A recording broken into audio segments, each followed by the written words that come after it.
Assalamualaikum warahmatullahi wabarakatuh.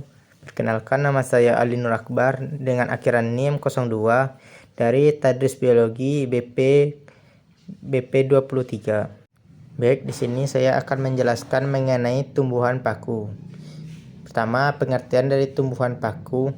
Tumbuhan paku adalah salah satu jenis tumbuhan yang memiliki sifat sebagai paku atau dedaunan majemuk yang terdiri dari daun kecil-kecil yang disebut dengan fon. Tumbuhan paku memiliki sistem perakaran, batang, dan daun, serta berkembang biak dengan cara spora atau biji. Tanaman paku dapat ditemukan di berbagai tempat seperti hutan, sungai, rawa-rawa, dan lingkungan lembab lainnya.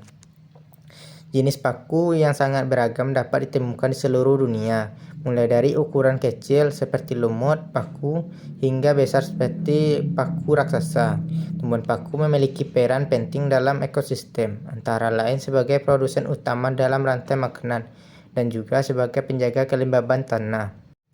Perkembangbiakan tumbuhan paku memiliki beberapa tahapan yang harus dilalui, yaitu pertama, sporofit adalah tahapan awal dalam perkembangbiakan paku.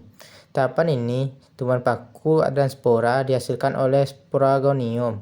Pada bagian bawah daun tumbuhan paku, spora ini kemudian menetas dan tumbuh menjadi sporofit. Kedua, gametofit. Setelah tumbuh dari spora, sporofit akan menghasilkan gametofit. Gametofit adalah fase hidup tumbuhan paku yang dihasilkan oleh gamet atau sel kelamin. Gametofit tumbuhan paku dapat berupa tumbuhan kecil yang menempel pada tanah atau permukaan batu dan biasanya sulit ditemukan karena ukurannya sangat kecil. Ketiga, pembuahan. Setelah gametofit menghasilkan gamet atau sel kelamin, jantan dan betina, terjadi pembuahan atau persilangan antara dua sel kelamin tersebut. Pembuahan ini akan menghasilkan zigot yang kemudian tumbuh menjadi sporofit baru. Keempat, sporagonium. Sporofit baru yang tumbuh dari zigot kemudian akan membentuk sporagonium atau kantung spora pada bagian daun. Sporagonium ini menghasilkan spora yang mulai kembali siklus pembiakan tumbuhan paku. Klasifikasi tumbuhan paku.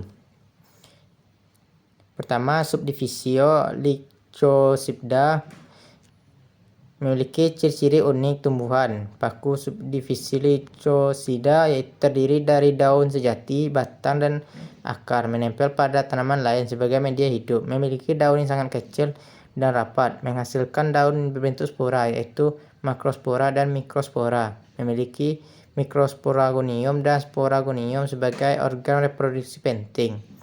Kedua, subdivisi Speronosida memiliki ciri batang yang tumbuh tegak dan kokoh dan menonjol ekor yang panjang, menghasilkan spora dengan jenis heterospora yang berbeda dari spora tumbuhan paku lainnya, mengandung kadar silika yang tinggi pada bagian batang dan menjadikan lebih kuat dan tahan lama, menyenangi lingkungan daerah rawa lembab di mana tanah yang lembab menjadi tempat ideal untuk tumbuh.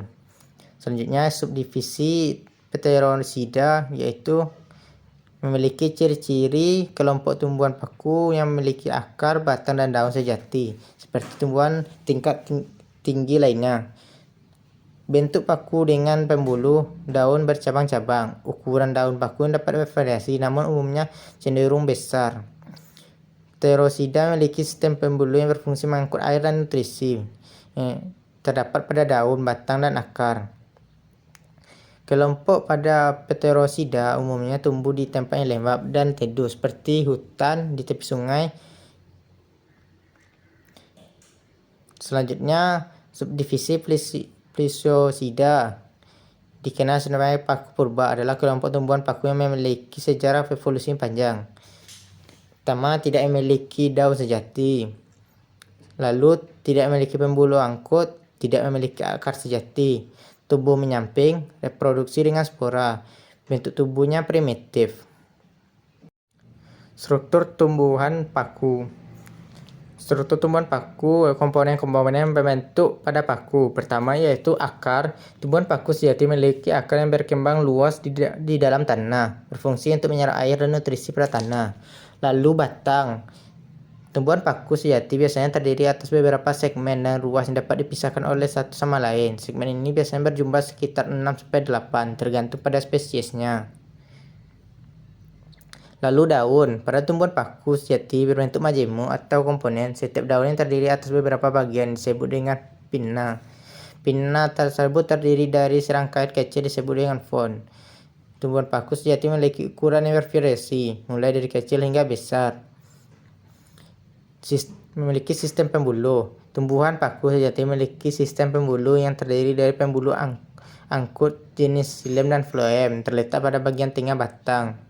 Memiliki sistem reproduksi. Reproduksi pada tumbuhan paku sejati dilakukan dengan menggunakan spora. Spora yang dihasilkan pada bagian bawah daun disebut dengan sporagonium. Adaptasi. Tumbuhan paku sejati memiliki beberapa adaptasi yang memungkinkan untuk tumbuh di berbagai lingkungan seperti daerah tropis, subtropis, dan temperat. Ciri-ciri tumbuhan paku.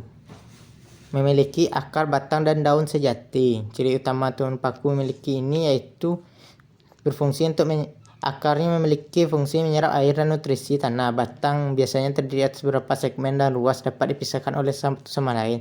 Sedangkan daun pada paku berbentuk majemuk dan komposit.